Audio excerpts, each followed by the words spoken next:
Oh, bakit para kang nakakita ng multo dyan? Muntik na po akong atakihin sa puso dahil sa inyo. Akala ko nga talaga may multo na po dito sa bahay. Nagtataka po kasi ako kung bakit pagbaba ko ng taxi may ilaw dito. Wala naman kakong tao. Ano ba pinagsasasabi mong bata ka? Sino naman ang magmumulto sa bahay natin? Paano po kasi sabi ninyo 2 linggo kayo mawawala. Pero 1 linggo pa lang po mula na umalis kayo Nag-aalala kasi ako sa'yo rito Wala kang kasama. Madalas gabi ka pang umuwi. Sana naman po nagpasabi kayo. Hindi man lang kayo nag-chat sa akin Gusto ko kasing sorpresahin ka. Kumusta na po pala si Ate Candy? Maayos naman ang naging panganganak niya.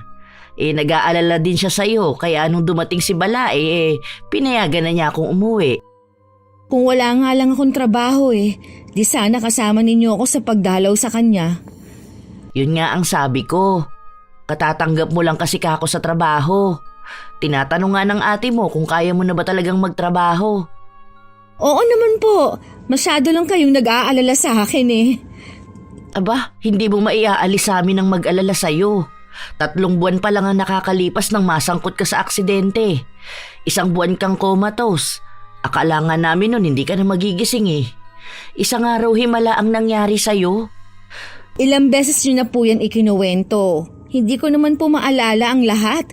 At yung sinasabi ninyong aksidente, kahit anong isip ko, hindi ko talaga matandaan. Ang pakiramdam ko lang parang natulog lang ako. Normal lang daw na hindi mo maalala ang aksidente. Ang importante naman buhay ka. Ma, ano nga po pala ang pasalubong nyo? Maraming ipinadala ang ate mo. Tingnan mo na lang sa maleta. Buti hindi po kayo nahirapan sa biyahe nyo. Hindi naman. Tara nang kumain. Kanina pa ako nagugutom Hinintay lang talaga kita para sabay na tayo. Ayon sa kwento ni Mama, nasangkot ako sa aksidente habang pauwi. Yun din ang huling araw ko sa trabaho ko. Sumakay ako ng jeep noon at yun ang huli kong natatandaan bago ako nagising sa ospital. Kasi simula ko lang ngayon sa bago kong trabaho bilang receptionist. Bigla na lang hindi pumasok sa trabaho ang pinalitan ko. Ang aga mo namang gumising. Di ba mamaya pa ang pasok mo? Hindi na po kasi ako makatulog Ano pong niluluto nyo, Ma? Nagsasangag ako at magluluto ng danggit. Uy, sarap niya na. Magtimpla ka muna ng kape mo habang naghihintay. Bakit nga pala sabi mo hindi ka na makatulog? Pakiramdam ko po kasi merong nakatingin sa akin kanina. Akala ko nga po nasa kwarto ko po kayo. Hindi pa naman ako pumapasok sa kwarto mo mula kanina. Baka naman nananaginip ka lang. Siguro nga po. Siya nga pala, hindi ka ba nahihirapan sa trabaho mo? Ang layo kasi ng pinapasukan mo Hindi naman po, Ma. Isang sakay lang naman ang ginagawa ko Kaya nga nagtataksi na ako para hindi na ako palipat-lipat ng sasakyan. Ikaw naman kasi nagmamadali ka agad magtrabaho. Pwede naman kasing palipasin mo muna ang 1 taon. Alam niyo naman po na hindi ako sanay na nasa bahay lang. Paano po ang mga gastusin natin dito sa bahay?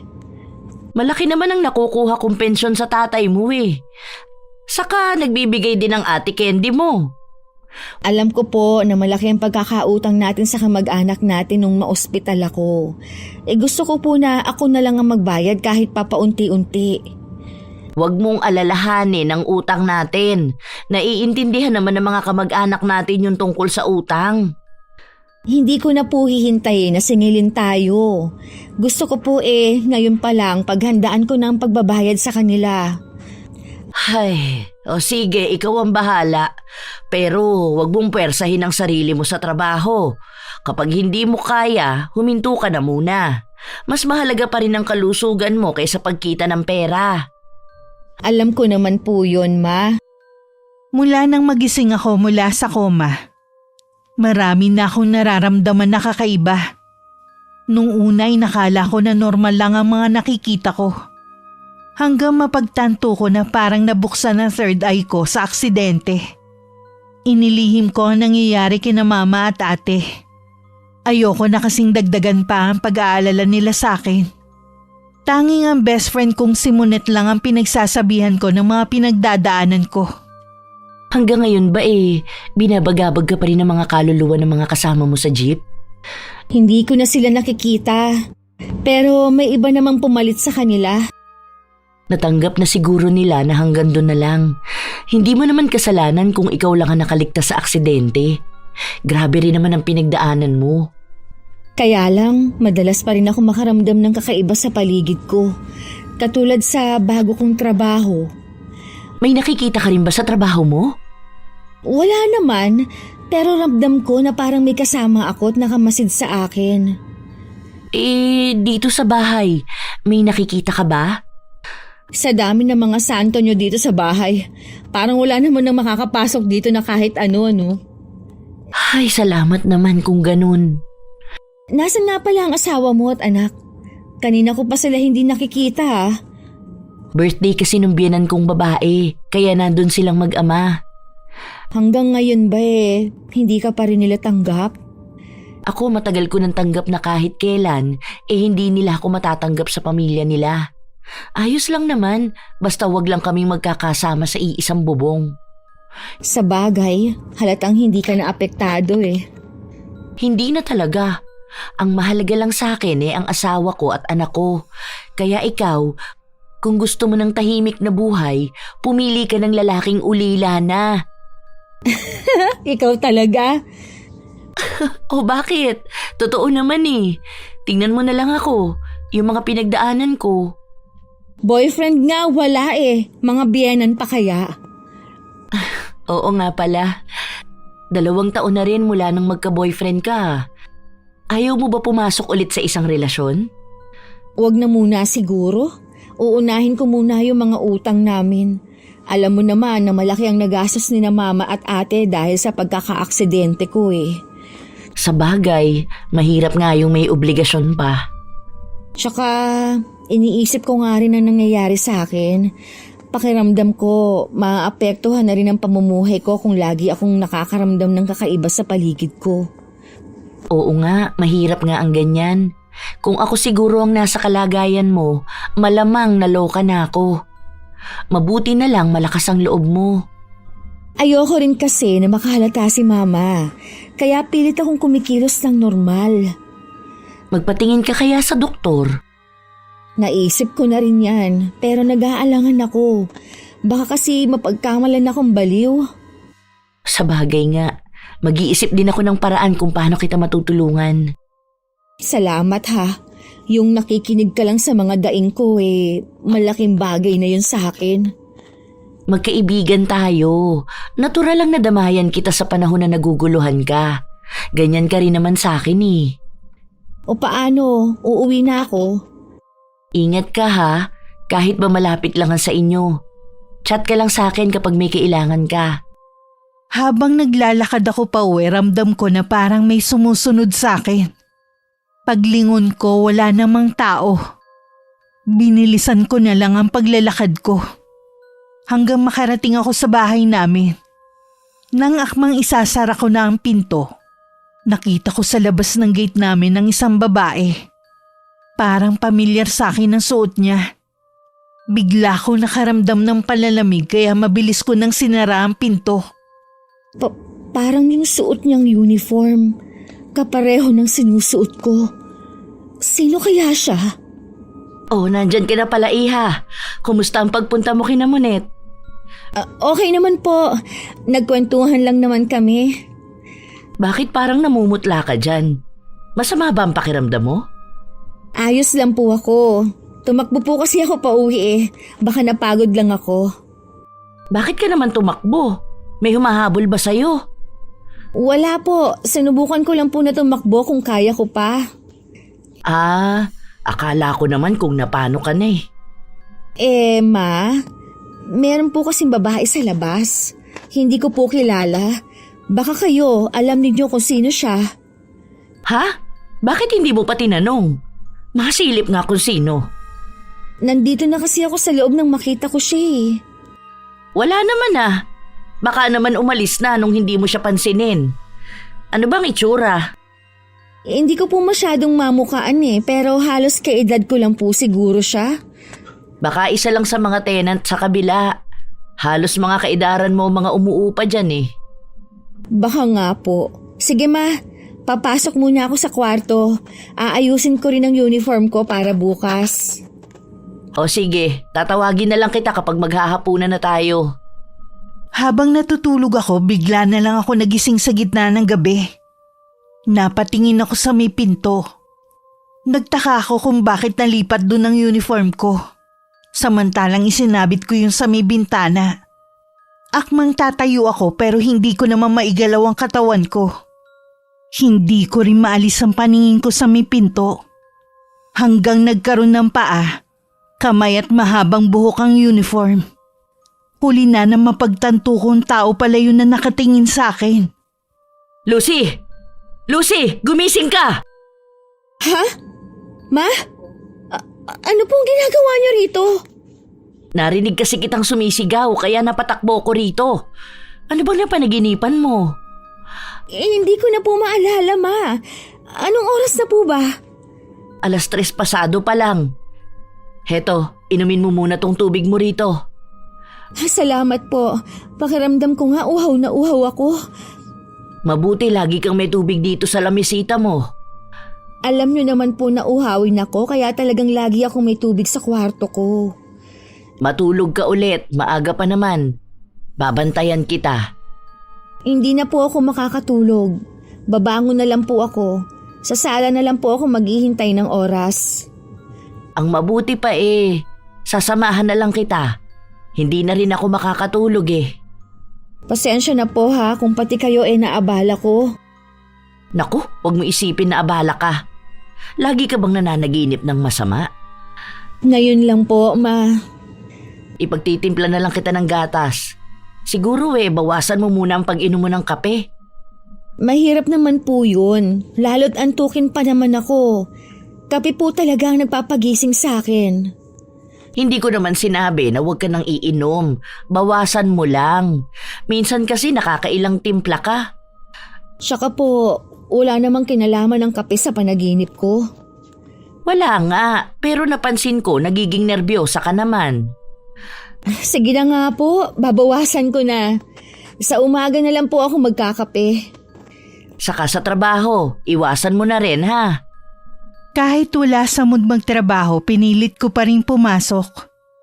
Habang tumatagal kasi nagugustuhan ko na ang trabaho ko.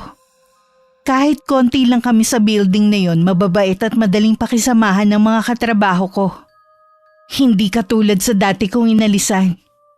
Maliban pa doon ako lang mag-isa sa pwesto ko. Pagkatapos ng lunch break may oras pa naman ako para mag-ayos. Kaya pumunta muna ako sa CR. Habang nasa loob ng isa sa mga cubicle narinig kong may pumasok. Paglabas ko wala namang tao. Nagkibit balikat na lang ako at humarap sa salamin. Doon ko nakita ang isang babae na tila pamilyar sa akin. At pareho kami ng uniforme. Bago ka lang siguro dito Ngayon lang kasi kita nakita Gagamit ka ba ng salamin? Pasensya na. Heto tabi tayo. Hindi ka na tao. Patay ka na! Patay ka na! Ah! Hindi ko na namalayan ang mga sumunod na pangyayari. Basta ang huli ko naaalala ang maputlang mukha ng babae na nakatingin sa akin. Nagising na lang ako na nakahiga sa mahabang sofa. At nakapaligid sa akin na nag-aalala kong mga katrabaho. Nakita na lang daw nila ako na walang malay sa loob ng banyo. Nang tanungin nila ako kung kaya ko pang magtrabaho, agad na akong tumayo. Oo naman, kaya ko magtrabaho. Nahilo lang talaga ako kanina. Pasensya na kung naabala ko kayo ha. Babalik na ako sa pwesto ko. Salamat ulit sa inyo. Ngumiti sila sa akin at saka bumalik sa kanilang mga pwesto. Hanggang makauwi, iniisip ko ang nangyari sa akin. Noon ko lang napag-isipang mabuti. Multo ang babaeng nakikita ko. Sinusundan niya ako kahit saan ako nandun. Malaking tanong sa akin kung ano ang kailangan niya. Ayos ka lang ba, Lucy? Oo naman po, napagod lang po siguro ako. Napansin ko kasi na bumabagsak ang katawan mo kahit malakas ka naman kumain. Baka napupuyat ka sa gabi, hindi mo lang sinasabi na hindi ka nakakatulog. Natutulog naman po ako. Yun nga lang po lagi akong nagigising sa alanganing oras. Magpa-check up ka kaya? Sasamahan kita. Naman, wala naman akong sakit eh. Ano naman ang sasabihin natin sa doktor kung sakali? Baka kasi hanggang ngayon, naaapektuhan ka pa rin sa nangyaring aksidente sa'yo. Sa nakikita ko po, kayong apektado pa rin. Masyado kayo nag-aalala sa akin. Natural lang siguro na mag-alala ko sa'yo dahil nanay mo ko. Kung alam mo lang sana yung takot ko noon.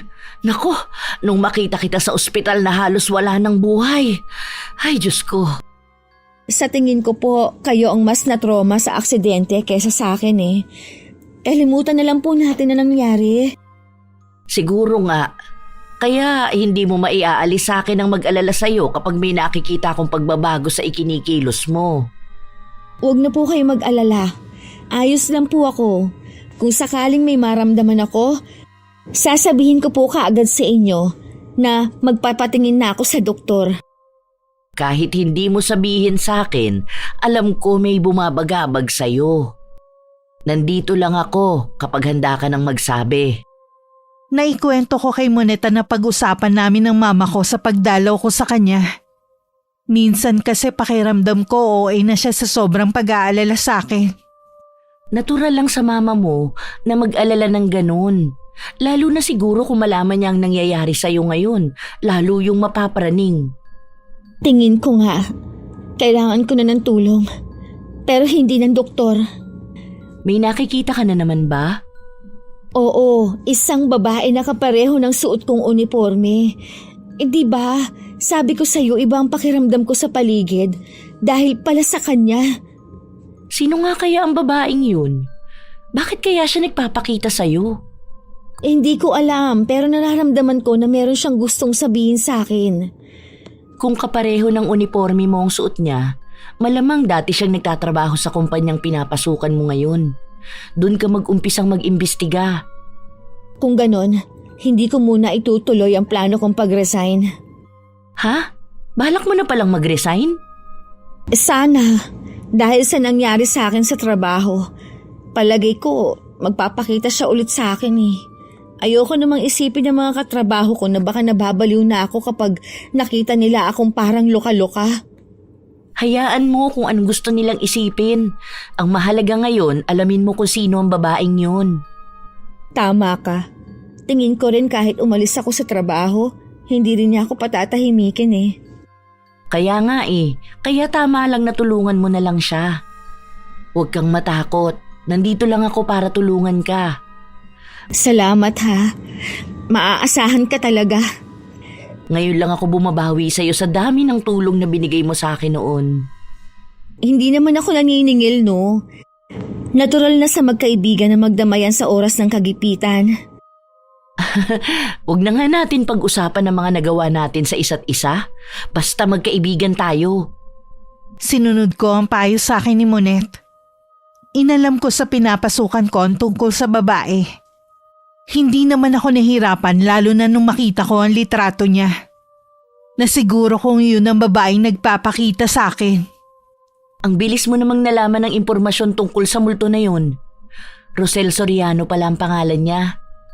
Kasing edad mo lang pala siya. Sa tingin ko, tinulungan na rin niya ako para malaman ko ang ilang impormasyon tungkol sa kanya. Siya ang pinalitan ko. Sabi ng mga katrabaho ko, bigla na lang daw hindi pumasok si Rosel. 1 linggo na daw ang nakakalipas nang pumunta ang live-in partner nito at hinahanap siya. Ilang beses pa nga daw nagpunta ang lalaki doon. Nakakaawa na nga daw eh. Alam mo ba kung saan nakatira yung live-in partner ni Rosel? Oo, nakuha ko rin ang address. Kapag wala akong pasok, pupuntahan ko siya. Sabihan mo lang ako ha, sasamahan kita. Baka naman maabala lang kita. Ayoko na mag-isip ng hindi maganda ang asawa mo. Hindi ka abala sa akin. Saka para matapos na rin ang problema mo. Saka walang pakialam ang asawa ko sa mga ginagawa ko, no? Iniisip ko nga kung sino kaya ang pumatay kay Rosel. Baka makakuha tayo ng clue kapag nakipagkita tayo sa kinakasama niya. Oo nga, gusto ko na rin matapos na ang problema kong ito. Hindi na rin kasi ako makatulog. Magdasal ka lang bago matulog. Hawakan mo rin sa kamay mo ang rosaryo mo para hindi makalapit sa iyo ang kaluluwa ng babae. Gagawin ko yung sinabi mo. Baka makatulong nga sa akin. Halos gabi-gabi na kasi siyang dumadalaw sa akin eh. Baka kapag nagkataon, hindi ko na mapigilan ng mama na dalhin ako sa doktor. Ganun na nga lang talaga ang gagawin ng mama mo. Kilala naman natin si tita kapag nag-aalala. Swerte nyo na nga ng ate mo sa kanya eh. Oo nga pala, maaga ka nga pala na ulila sa ina. Ganun talaga ang buhay, hindi lahat pinapalad. Basta yung bilin ko ha, huwag mong kalilimutan bago ka matulog. Sinunod ko lahat ng sinabi ni Monet pero hindi tumalab ang mga yun. Naisip ko baka dahil hindi ganun kalalim ang pananampalataya ko. Yung pakiramdam na gising ako pero hindi ko naman maigalaw ang katawan ko. Dinig ko rin ultimo tunog ng orasan sa dingding.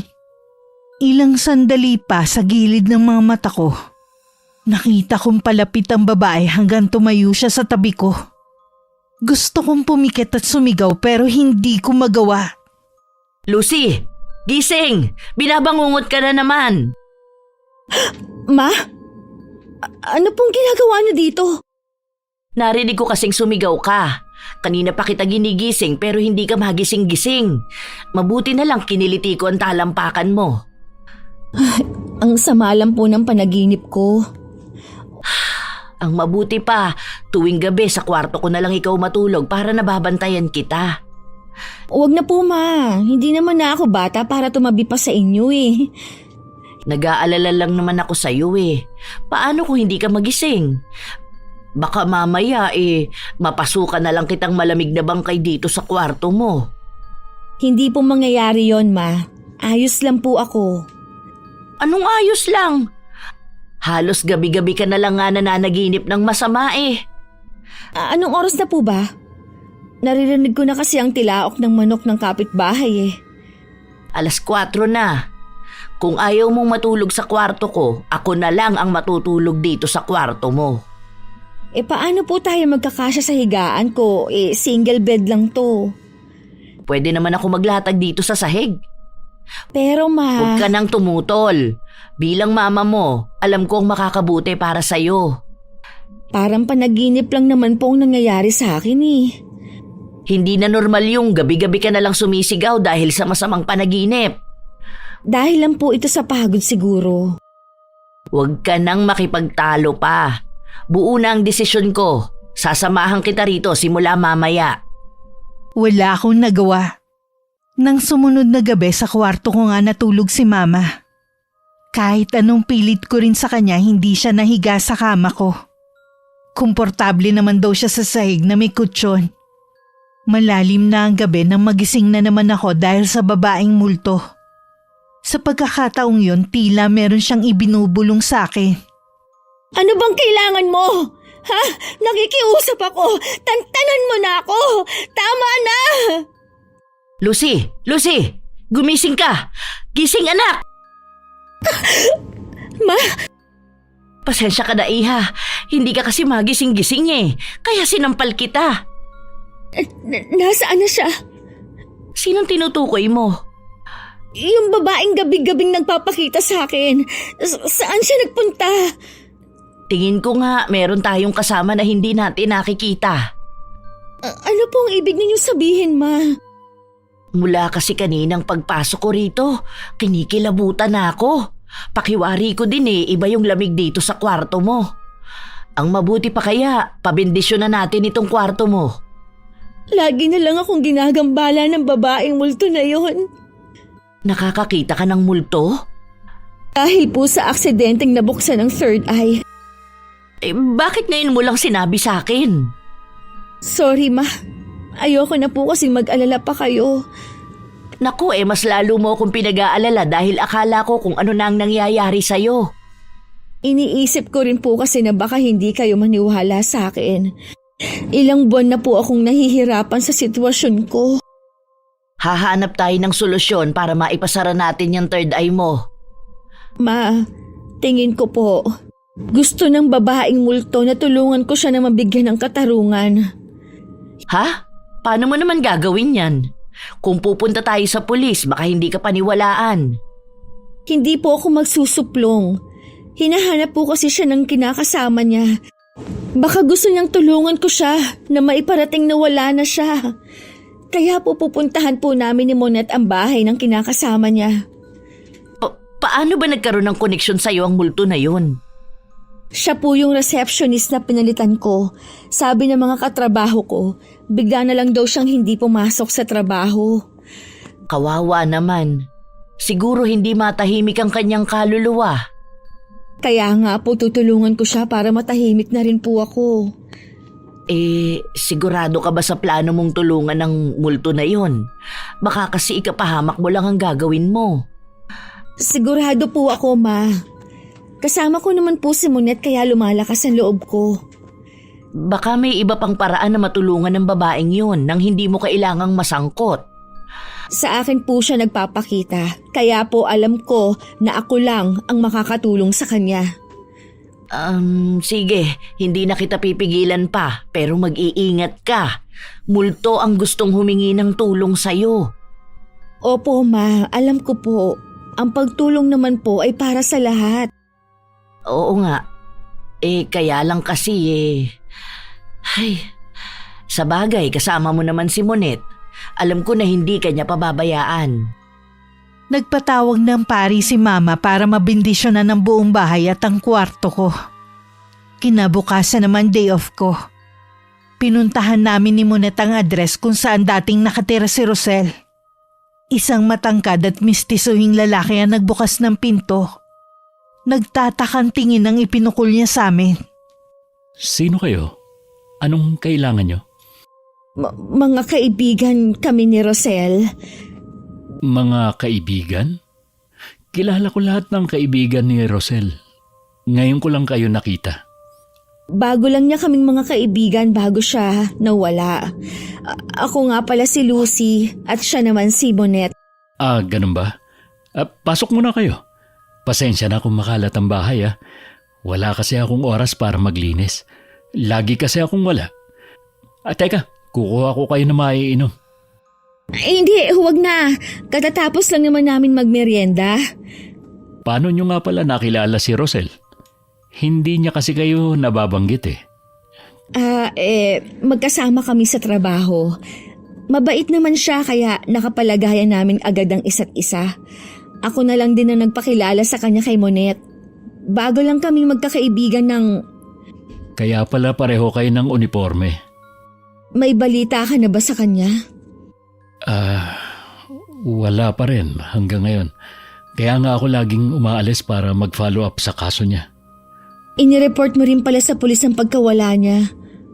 Oo, kaya lang hanggang ngayon hindi pa rin siya nahahanap. Parang nakukulitan na nga ang pulis na may hawak sa kaso niya sa pagpapabalik-balik ko.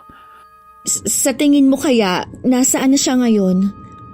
Sabi ng pulis na kausap ko, posible daw na patay na si Rosel. Para daw kasing naglahong parang bula ang kinakasama ko. Pero hindi ako naniniwala. Alam ko, buhay pa ang mahal ko. Hindi ako susuko hanggat hindi ko siya nakikita. Araw-araw ko siyang hahanapin sa iba't ibang lugar. Magbabaka sakali na baka may nakakita sa kanya. Oliver, paano kung talagang patay na nga si Rosel? Hindi pa siya patay. Alam ko nasa ibang lugar lang siya. Baka nagpapalamig lang. Pero hindi siya patay. Alam ko na mahirap tanggapin, pero posible yun. Hanggat walang katawan niya, hindi ako maniniwala na patay na siya. Hahanapin ko siya kahit saang sulok ng Pilipinas. Kaya ko lang kasi nasabi dahil mismong mga pulis ang nagsasabi din na posibleng patay na nga siya. Marami pa kaming pangarap ni Rosel. Hindi pwede na wala na siya. Mas matatanggap ko pa kung iniwan na lang niya ako dahil meron na siyang iba. kesa sa sinasabi niyo. Naiintindihan kita na mahirap tanggapin ang bagay nito. Kaya lang, kailangan mo rin na maging handa. Hanggat walang katawan, hindi ako maniniwala. Hihintayin ko ang pagbabalik niya at hahanapin ko pa rin siya araw-araw. Hindi ka namin pipigilan sa gusto mong gawin. Sana, maging handa ka lang. Umuwi kami ni Monet na parehong mabigat ang dibdib. Awang-awa kasi kami sa lalaki. Kitang-kita namin kung gaano niya kamahal si Rosel. Hindi na tuloy ako nakapagsalita kanina para sabihing nagpapakita sa akin ng babae. Anong gagawin natin? Mukhang hindi rin siya maniniwala kahit sabihin natin na patay na si Rosel. Lalo kung sasabihin pa natin na kaya natin alam dahil nagpapakita sa'yo ang multo niya. Ay, mas lalo pa tuloy naging komplikado ang problema ko. Oo nga eh. Baka mamaya magpakita na naman sa'yo ang babaeng multo na yun. Kaya kailangan kong maiparating kay Oliver na wala nang kinakasama niya. Baka yun lang ang makakapagpatahimik sa kanya. Palaisipan pa rin kung sino ang pumatay sa kanya at kung nasaan ang bangkay niya. Sa dami ng masasamang tao sa mundong ito, kahit walang motibo, kayang pumatay ng isang tao. Sa bagay nga, tama ka dyan. O paano, babalik tayo sa bahay ni Oliver bukas? Oo, bahala na kung maniniwala siya o hindi. Basta, gagawin ko to para patahimikin na ako ng babaeng multo na yun. Sa dami naman kasi ng tao sa mundo kung bakit sa'yo pa nagpapakita. Iniisip ko na lang na may dahilan ng lahat ng ito. Sa bawat gagawin mo, samahan mo ng dasal para maging matagumpay. Oo, gagawin ko yan. Salamat sa palaging paalaala. Kinabukasan pagkalabas ko ng trabaho, nagkita lang kami ni Monet sa isang lugar. At saka na kami tumuloy sa bahay ni Oliver. Hindi na rin naman nagulat ang lalaki na makita niya kaming bumalik. Ano ba ang dahilan niyo? Bakit kayo bumalik? Tungkol ba kay Rosel ang sadya niyo? Alam ko na mahirap paniwalaan ang sasabihin ko, pero totoo ito. Wala na si Rosel. Patay na siya. Ano bang kalukuhan to, ha? May pruweba ba kayo sa mga sinasabi niyo? Nagpapakita sa akin ang kaluluwa ni Rosel. Kahit saan ako pumunta, sinusundan niya ako. Hindi rin niya ako pinapatulog. Umalis na kayo bago pa ako tumawag ng pulis. Pwede bang hayaan mo muna magpaliwanag ang kaibigan ko, ha? Akala ko ba gusto mong malaman ang nangyari sa mahal mo? Pwes, ito na ang mga sagot sa mga tanong mo kung nasan si Rosel. O sige, magsalita ka. Sabi mo sa akin lahat ng nalalaman mo. Matagal nang patay si Rosel. Hindi na siya babalik pa. Hindi matahimik ang kaluluwa niya. Siguro nahihirapan din siyang nakikita kang nagdurusa sa pagkawala niya. Tigilan mo na ang paghahanap mo sa kanya. Totoo ba yan? Kung ganun, nasaan ang katawan niya kung talagang patay na siya? Hindi ko alam. Patawarin mo ako kung hanggang doon lang ang alam ko. Yun lang naman ang mensahe na gusto niyang iparating sa'yo eh. Para hindi ka na umasa na babalik pa siya. Paano ko ito papaliwanag sa pamilya niya? Nangako ako sa kanila na hahanapin ko si Rosel. Kailan ba kayo huling nagkita ni Rosel? Nung bago siya pumasok sa trabaho, ipinagluto ko pa nga siya eh. Kung ganon, huli siyang nakitang buhay nung pumasok siya sa trabaho. Maaari nung pauwi siya, doon siya na corner ng salarin. Kung sasabihin natin sa pulis ang mga sinabi mo, hindi rin sila maniniwala. Alam ko, kaya nga dapat hindi nila itigil ang investigasyon. Kahit makita man lang sana ang bangkay niya. Ako ang bahala. Kung kinakailangan, araw-araw akong pupunta sa police station. Gagawin ko. Pasensya ka na, Oliver, ha. Alam kong masakit tanggapin pero mahihirapan din kasi siya kung hindi ko sasabihin sa'yo. Ang totoo niyan, nararamdaman ko na posibleng nga nawala na siya pero hindi ko lang talaga matanggap. Nandito lang kami kung kailangan mo ng tulong o makakausap. Salamat sa inyo.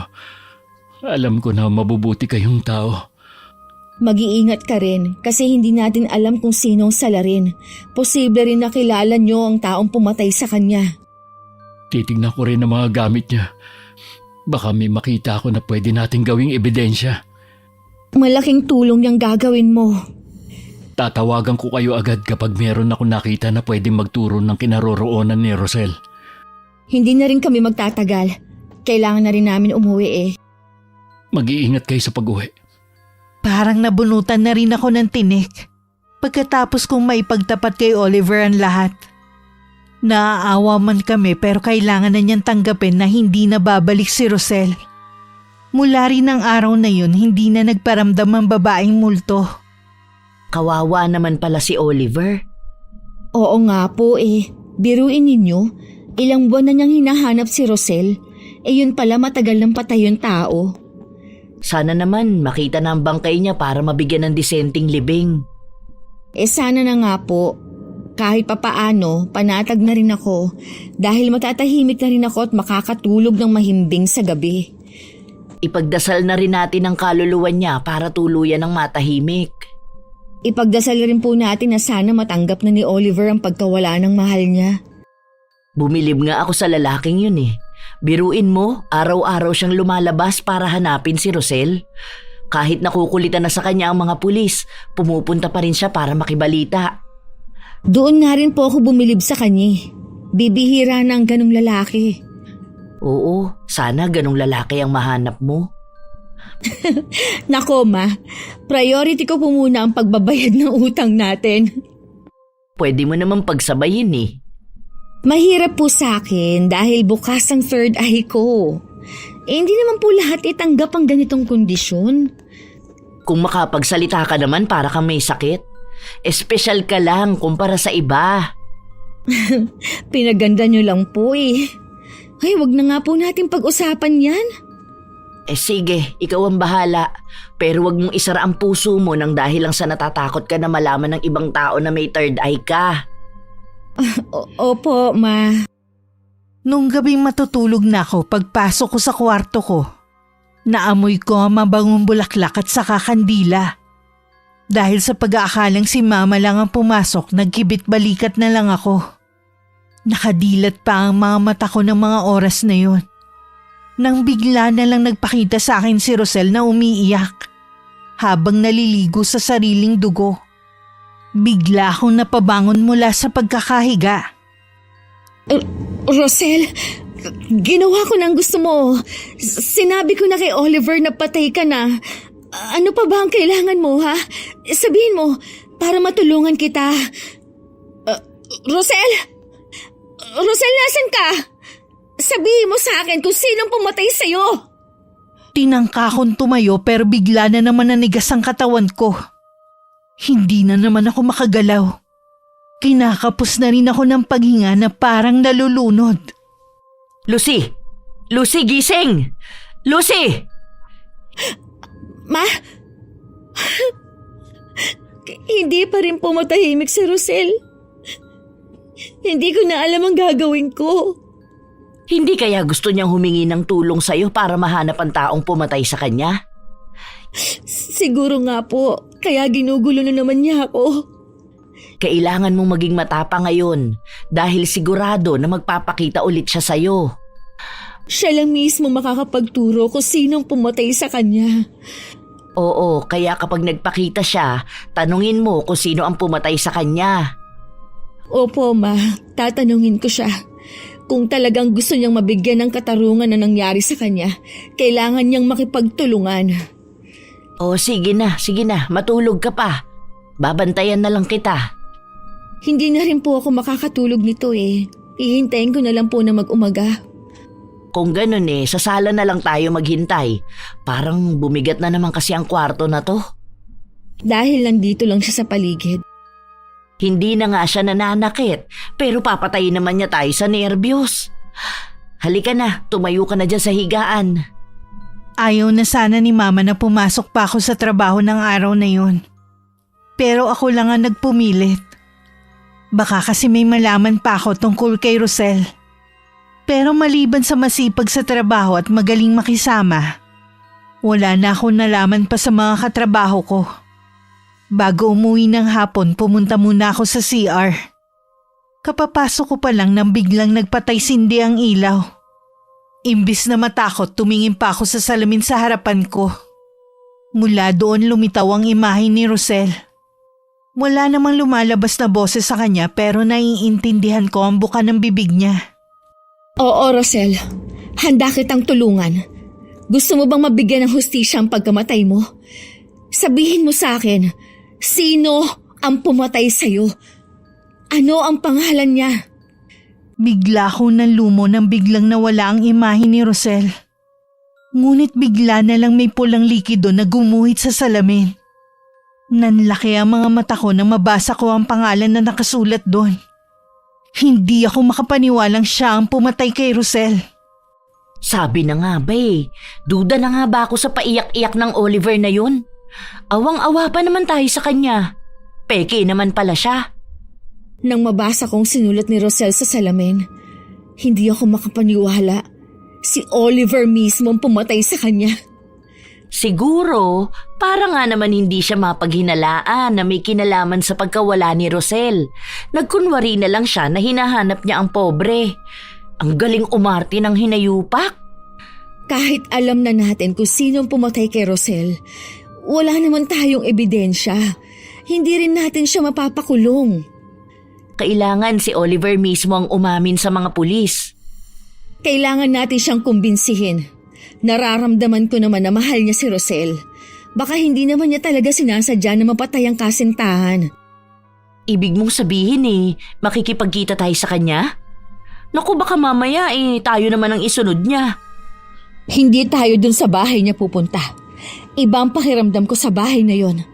Palagay ko, naroon lang ang bangkay ni Rosel. Nakakakilabot naman yun. 2 beses pa naman tayo nagpunta sa bahay niya. Desidido na ako na mabigyan ng hustisya si Rosel kaya lahat gagawin ko. Magkasama natin yan gagawin. Kahit na hindi ko personal nakakilala si Rosel, naaawa pa rin ako sa kanya. Kinabukasan tinawagan ko si Oliver para makipagkita sa amin. Nauna lang kami ng ilang minuto ni Monet sa tagpuan. Humahangos naman na dumating ang lalaki. Parang pagod na pagod pa siya. Pasensya na kayo kung ngayon lang ako ha. May ginawa pa kasi ako sa bahay. May ilan lang akong iniligpit na gamit. Mga gamit ba ni Rosel? Oo. Ngayong wala na siya, minabuti ko na lang na itago na lang ang mga gamit niya. Nalulungkot lang kasi akong makita mga ngayon. Bakit nga pala gusto niyo na dito magkita? Hindi na lang sa bahay. Hindi na ako magpapaligoy-ligoy pa, Oliver. Bakit mo pinatay si Rosel? Ha? Ano bang sinasabi mo, Lucy? Hindi kita maintindihan. Mismong si Rosel ang nagsabi sa akin na ikaw ang pumatay sa kanya. Imposible naman ang sinasabi mo. Kahit kailan, hindi na nakakapagsalita ang patay. Maaari nga. Pero sinulat niya ang pangalan mo sa salamin nang tanungin ko siya kung sino ang pumatay sa kanya. Sa tingin mo may maniniwala sa'yo? Ha? Kung talagang mahal mo si Rosel, aaminin mo ang kasalanan mo. Hindi nga akong pumatay sa kanya. Huwag mo akong pinagbibintangan. Huwag ka nang magsinungaling pa. Maawa ka naman kay Rosel at sa pamilyang naulila niya. Saan mo tinatago ang katawan niya? Mabuti pa magpatingin ka sa doktor. Mukhang malala na yung sayad mo. Ikaw ang may sayad, hindi si Lucy. May matino ba naman na papatayin ang kinakasama? Hindi nga akong pumatay sa kanya. Kung hindi niyo ako titigilan, irereklamo ko kayo sa mga pulis. Sige, mabuti pa nga para lumabas na ang katotohanan. Pareho nga yata kayo siraulo eh. Diyan na nga kayo. Inaksayan niyo lang ang oras ko sa pagpunta rito. Hoy, bumalik ka rito. Aminin mo munang ikaw ang pumatay kay Rosel. Hayaan mo na siya. Kahit alam na natin ang totoo, hindi natin siya pwedeng pilitin. Kung hindi siya aamin sa ginawa niyang krimen, paano mabibigyan ng katarungan ng pagkamatay ni Rosel? Baka makonsensya din siya sa ginawa niya. Kung noon nga hindi siya nakonsensya, ngayon pa kaya? Takot lang noon na makulong. Ang mabuti pa, umuwi na muna tayo. Para kasing bigla akong napagod eh. Samantala ng mga oras na yun nanginginig naman sa matinding takot si Oliver. Pagdating sa bahay niya, kinuha niya agad ang gamot niya. At saka uminom kahit walang tubig. Malaking tulong sa kanya yun para kumalma. Panira talaga ng plano magkaibigan na yon. Totoo nga kaya na nagpapakita ang multo ni Rosel sa kanila? Kalokohan.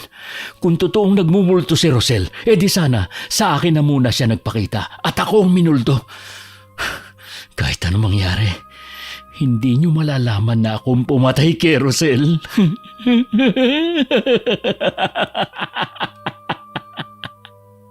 Hindi pala ganun kadali na matulungan ng isang multo na naghahanap ng katarungan sa nangyari sa kanya. Pagdating ko sa bahay namin, agad akong tinanong ni Mama. Oh, anong nangyari sa lakad din yung magkaibigan? Ayaw pong umamin ni Oliver sa ginawa niyang krimen. Hindi talaga yun aamin dahil ayaw makulong. Paano po mabibigyan ng hustisya ang pagkamatay ni Rosel? Hindi naman po ako pwedeng basta nalang pumunta ng police station, Ma. Walang maniniwala sa akin. Ipagdasal na lang natin na sana makonsensya ang Oliver na yon. Wala rin kasi ako maisip na paraan eh. Minsan na itatanong ko kung bakit kailangan pa akong biyayaan ng ganitong abilidad kung hindi ko naman magagamit sa pagtulong. Lucy, may dahilan ng lahat. Huwag mong sisihin ang sarili mo kung hindi mo man matulungan si Rosel. Pakiramdam ko po nangihina na ako. Paanong hindi ka manghihina kulang ka sa tulog? Wala ka na rin ginawa kundi ang mag-isip. Parang gusto ko na rin mag-resign sa trabaho. Hindi po kasi ako makapag-concentrate Kahit saang sulok nakikita ko si Rosel.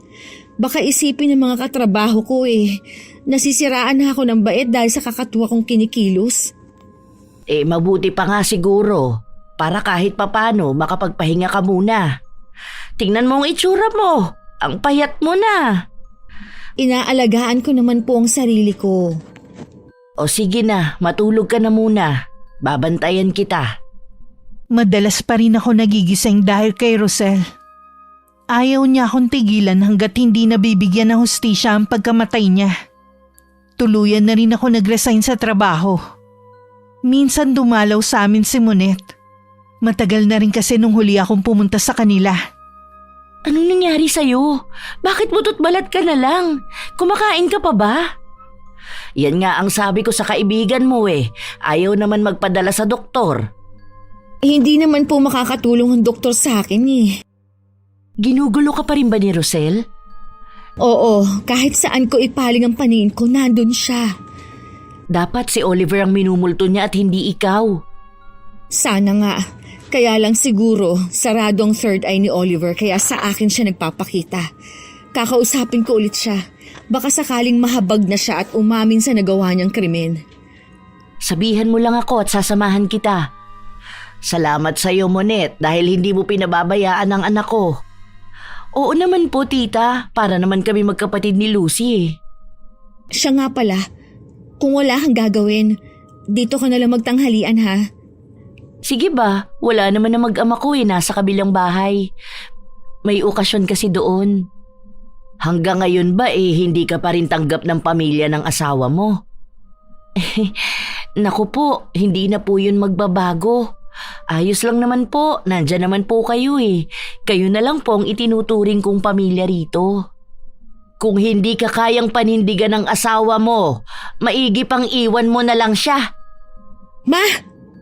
May anak kaya sila? Ano ngayon? Kaysa naman magtiis ang kaibigan mo sa sitwasyon na kinasasadlakan niya. Ang ibig ko lang pong sabihin, mahirap para kay Monet na makipaghiwalay dahil sa bata. Naku, wag na po natin pag-usapan ng bagay na yan. Baka po kayo pang mag-away. Pasensya ka na, Monet, ha? Hindi naman kami sa nakikialam. Nagmamalasakit lang ako dahil naaawa ako sa'yo. Ayos lang po yun, naiintindihan ko naman po. Basta lagi mo lang tatandaan, nandito lang kami ng mama para sa'yo. Salamat sa inyo. Kahit pa paano nawawala ang pangungulila ko sa pamilya kong nasa probinsya. Kinabukasan kahit tutol si Monet na puntahan namin si Oliver sa kanila, pumayag pa rin siyang samahan ako. Kayo na naman? Talaga bang hindi niyo ako tatantanan? Nandito kami para makiusap ulit sa'yo. Hirap na si Rosel. Hindi rin niya ako tinitigilan. Hanggang ngayon, hindi pa rin matahimik ang kaluluwa niya. Wala akong aaminin dahil hindi ako ang pumatay sa kanya. Baka nga sinasabi niyo lang na patay na siya eh. Siguro kasabwat niyo siya sa pagtatago sa akin, no? Bakit naman siya magtatago sa'yo? May ginagawa ka ba sa kanya na hindi maganda nung nabubuhay pa siya? Wala akong ginagawa sa kanya. Mahal na mahal ko si Rosel. Kulang na nga lang, sambahin ko siya. Kung talagang mahal mo siya, pupunta ka sa pulis at aaminin mo ang nagawa mong krimen. Ang kulit mo rin eh, no? Sinabi nang hindi akong pumatay sa kanya. Umalis na kayo! Oliver, teka lang! Hayaan mo na siya. Baka mamaya tayo naman ang gawa niya ng masama. Paano kaya mapapasok ang bahay niya? Ano? Nasisiraan ka na ba? Delikado ang gusto mong gawin. Baka mamaya hindi ka na makalabas ng buhay. Kailangan natin ng ebidensya. Sa tingin ko, makikita natin yun sa bahay niya. Kapag pumalpak yung plano mo, sigurado na ikakapahamak mo pa. Baka imbis na si Oliver ang makulong, tayong dalawang mapupunta sa kulungan. Mabuti sana kung buhayin tayo ng lalaking yan kapag nahuli tayo. Desperada na ako kung paano matutulungan si Rosel. Alam ko naman yun. Mag-iisip tayo ng ibang paraan. Wag lang yan. Malalagay lang tayo sa alanganin eh. Isipin mo naman maliit pa ang anak ko. Kailangan niya pa ako, no? Pasensya ka na. Hindi ko naisip na may anak ka nga pala. Ay, paano kaya siya nakakatulog ng mahimbing? Meron siyang pinatay. Wala nga kasi siyang puso. Kung meron ba papatayin niya ba ang babaeng mahal niya at magpapanggap pa? Hindi pa rin ako susuko hanggat hindi siya umaamin. Tara na, umuwi na muna tayo. Bago kami umalis, nahuli ko pang nakasilip si Oliver sa bintana. Agad niyang hinawi ang kortina nang makita niya akong nakatingin. Kahit anong mangyari, hindi ako aamin. Mahihirapan silang mapatunayan na ako nga ang pumatay. Wala silang makikitang ebidensya dahil ibinaon ko na kasama ni Rosel. Dahil wala na akong maisip na iba pang paraan, niyaya ko si Monet na pumunta kami sa police station para i-report ang nangyari. Nung una maayos pa ang pakikiharap sa amin. Pero nung ikwento kong nakakakita ako ng multo, dun na sila hindi naniwala at tinawanan pa kami. Sabi na sa'yo hindi tayo basta paniniwalaan eh. Mabuti nga pinaalis lang tayo at hindi ikinulong. Pasensya ka na ha. Muntik ka patuloy madamay ng dahil sa akin. Ayos lang yun. Sabi ko nga, kasama mo ko lagi. Hindi pwede na basta na lang kita pabayaan. Si Mama, nagbabalak na naman pabendisyon na ng bahay. Baka sakali daw na umalis na si Rosel. Di ba ginawa na yun ni tita noon? Hindi naman niya napaalis ang multo. Yun nga ang sabi ko. Susubukan daw niya kesa naman daw sa hindi kami matahimik. Kahit humingi kasi tayo ng tulong sa paranormal, wala rin katiyakan kung aalis siya. Dahil ang gusto niya talaga katarungan sa pagkamatay niya. Kaya kailangan talagang umamin ni Oliver. Yun lang ang tanging solusyon para manahimik na siya. Ipaalam kaya natin sa pamilya ni Rosel. Tanging si Oliver lang ang nakakaalam kung saan nakatira ang pamilya ni Rosel. Hindi rin kasi alam ng mga naging katrabaho niya kung saan ang probinsya niya. Sa tingin ko, ipagpasa Diyos na lang natin at ipaubaya sa mga pulis na naghahanap kay Rosel. Naisip ko, bakit hindi ka muna umalis sa bahay niyo? Saan naman ako pupunta? Bakit hindi ka muna magbakasyon sa ate mo? Matagal na niya kayo pinapapunta doon, di ba? Pagkakataon mo na to para makalayo. Pag-iisipan ko muna. Huwag mo nang pag-isipan pa. Wala na talaga akong naiisip na solusyon sa problema mo eh. Pero nasa iyo naman yun kung susundin mo. Pag-uwi ko sa bahay, agad kong sinabi kay Mama ang suggestion ni Monet. Parang nagustuhan naman niya yon. Gusto ko ang ideya ni Monet. Siguradong matutuwa din ang kapatid mo kung magbabakasyon tayo sa kanila. Nakukonsensya po ako kung aalis ako. Hindi mo kailangang makaramdam ng ganyan. Ginawa mo naman ang lahat para matulungan si Rosel.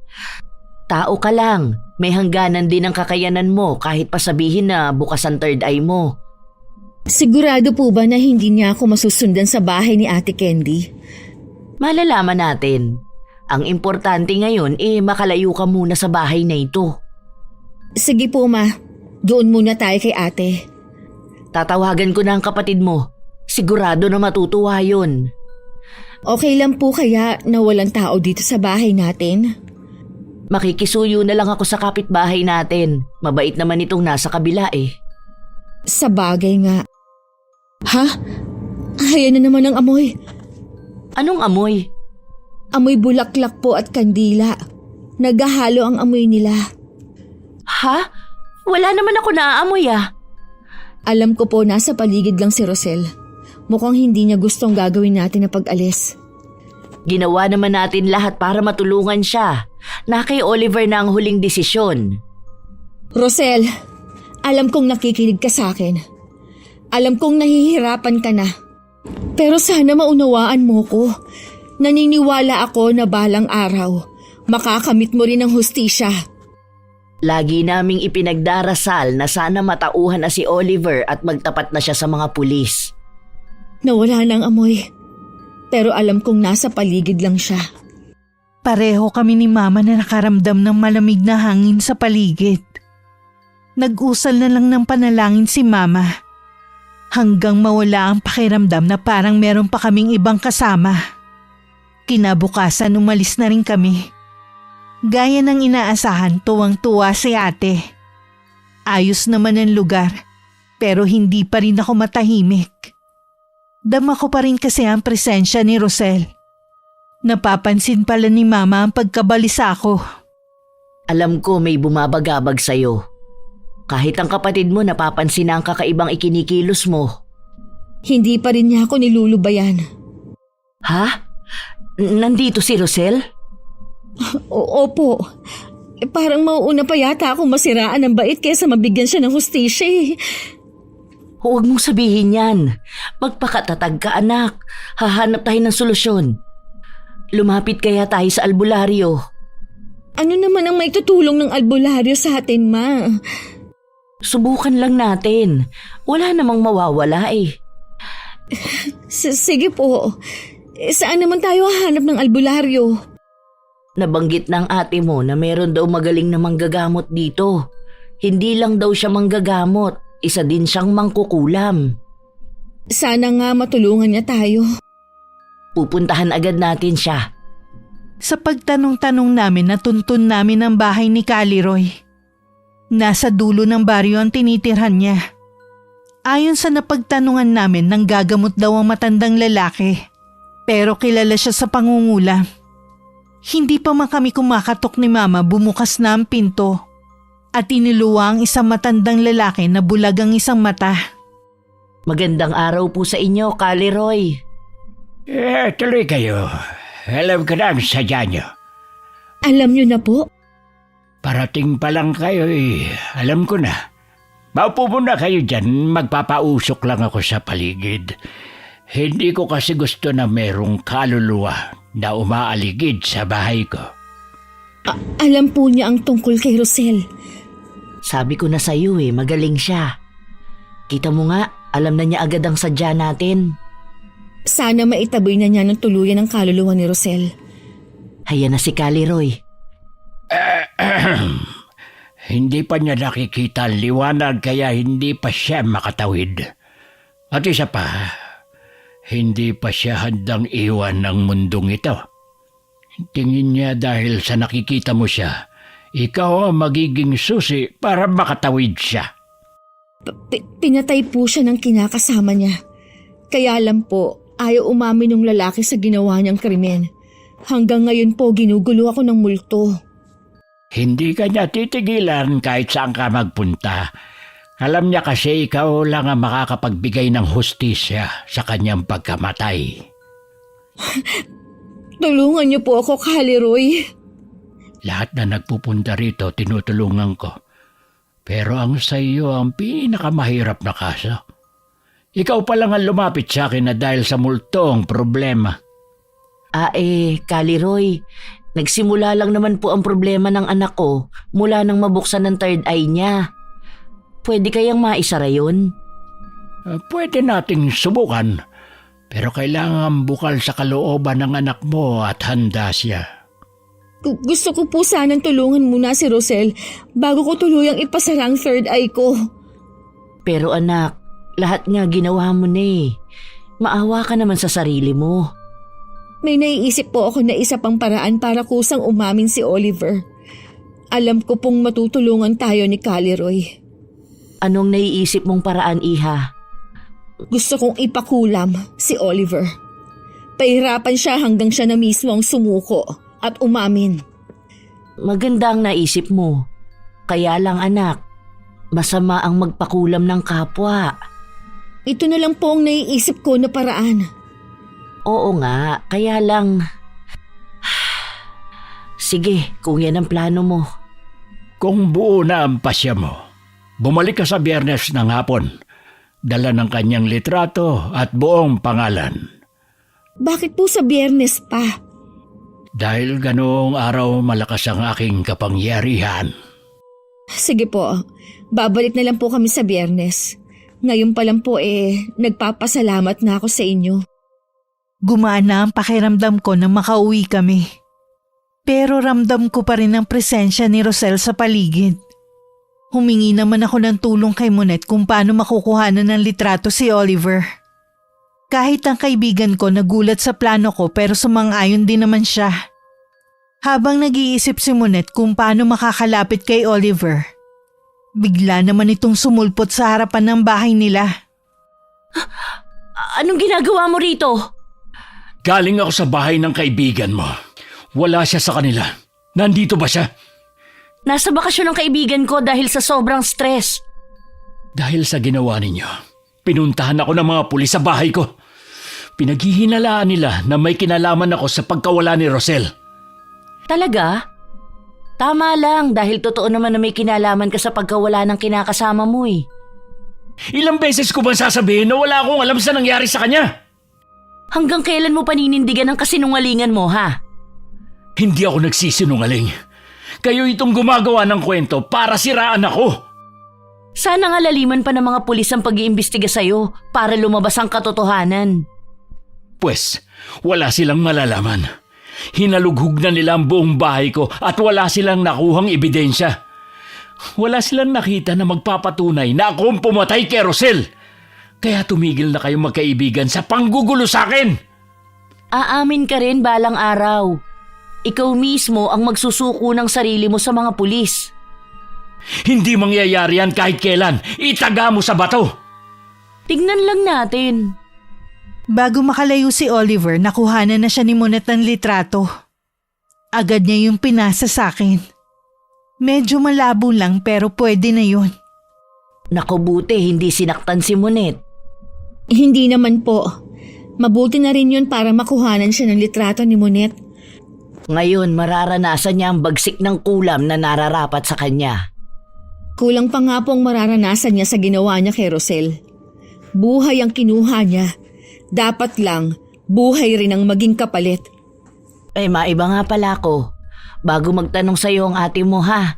Nalaman niya kasi na galing tayo kay Caliroy. Sabi ko kasi may sakit ka at nagpapagamot. Ako na po ang bahala kapag tinanong niya ako. Naniwala naman siya sa sinabi ko dahil mukha ka naman talagang may sakit. Ayoko na kasing mag-alala pa siya. Ayoko rin naman po lalo't nag-aalaga pa siya ng baby niya. Konting tiis na lang, maaayos din ang problema mo. Alam ko po na malapit nang matapos ang problema ko. Pagkatapos po nito, mahaharap ko na rin sa wakas ang sarili kong buhay. Dumating ang araw ng Biyernes. Gusto pa sana ni Mama na samahan ako pero inatake siya ng rayuma niya. Kaya ako na lang ang nagpunta sa bahay ni Caliroy. Hindi mo yata kasama ang nanay mo. Sinumpong po kasi ng rayuma niya kaya hindi ko na po pinasama. Dala mo ba ang mga kailangan ko? Opo, dala ko na po lahat. Pinapauna ko na sa iyo, Iha. Hindi biro ang magpakulam ng tao. Maaring bumalik ito sa iyo. Handa naman po ako sa pwedeng mangyari. Ang gusto ko lang po, mabigyan ng hustisya si Rosel. Akin ang litrato ng lalaking yun. Isulat mo rin sa papel na ito ang buong pangalan niya. Anong klaseng kulang po bang gagawin ninyo sa kanya? Bibigyan ko siya ng matinding karamdaman. Ipapasok ko din sa kanyang isipan na karma yun sa kanyang ginawang krimen. Hindi siya makakatulog sa gabi. Matapos basahin ni Caleroy ang pangalang nakasulat sa papel, humarap na siya sa parang altar na may bungo ng kung anong hayop. At may 3 itim na kandila pang nakasindi sa ibabaw nito. Umusal na rin siya ng mga salitang Latin na tanging siya lang ang nakakaalam. Pagkatapos ng 2 linggong bakasyon, umuwi na rin kami ni Mama sa bahay namin. Agad kong tinawagan si Monet para pumunta sa amin. Mukhang hiyang sa'yo ang pagbabakasyon mo ha. Namiss ko kayo ni tita. Sabi ko nga sa kanya, ayaw pa nga kami pauwiin ng ate niya pero siyang mapilit na umuwi na. Sabi ko nga sa kanya, ayaw pa nga kami pauwiin ng ate niya pero siyang mapilit na umuwi na. Yun palang sinabi mo na pagkulam kay Oliver, tumalab na kaya yun sa kanya? Hindi ko alam pero sabi ni Caleroy, matinding sakit daw ang dadanasin niya. Ultimo pagtulog, mahihirapan siya. Paano kaya natin malalaman? Hindi naman tayo pwedeng pumunta ron. Baka magkahinala pa ang lalaking yun. May palagay ako na siya mismong tatawag sa atin. Tama na muna yung kwentuhan tungkol sa taong yun. Hali kayo, magmerienda muna tayo. Ito nga pala ang mga pasalubong namin sa iyo, Monet. Naku, salamat po. Nag-abala pa po talaga kayo. Siyempre naman, para ka na rin naming kapamilya. Ang dami naman po nito. Masyado po talaga kayong galante sa pagbibigay ng pasalubong. Sa'yo lang naman dahil kaibigan ka ni Lucy. O siya, bago pa tayo magkaiyakan kainin na muna natin ang hinanda ni Mama na merienda.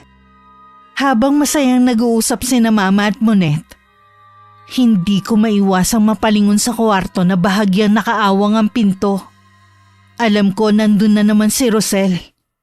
Kinabukasan tanghali na nasa higaan pa rin ako. Nang tumunog ang cellphone ko, sinagot ko yun nang hindi tinitingnan kung sinong tumatawag. Napabalikwas ako ng bangon na marinig na si Oliver pala ang nasa kabilang linya. Humihingi siya ng tulong. Pinuntahan ko lang si Monet at saka na kami umalis.